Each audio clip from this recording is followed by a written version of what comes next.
el pasado que era ayer, cuando andaba yo en el mundo.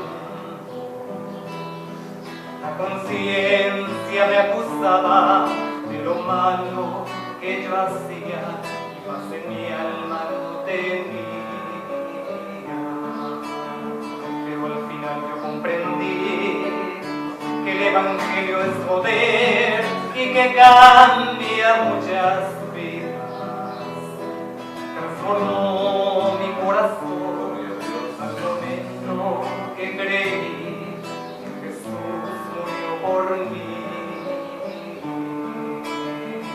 Con el misterio que Dios me reveló, nueva criatura soy en Cristo mi Señor.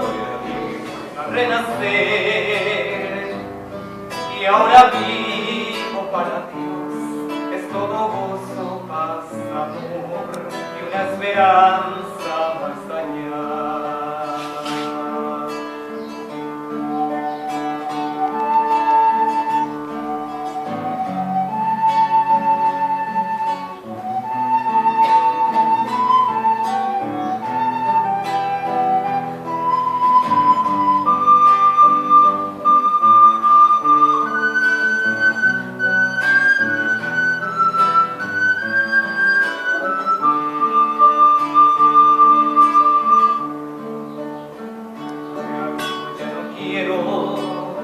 Ni a los placeres de esta vida, porque solo es pasajero.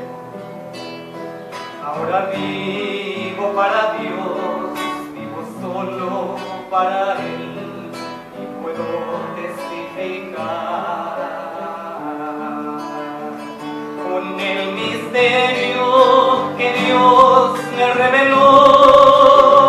Nueva criatura soy en Cristo mi Señor, a renacer y ahora vivo para Dios, es todo gozo, paz, amor y una esperanza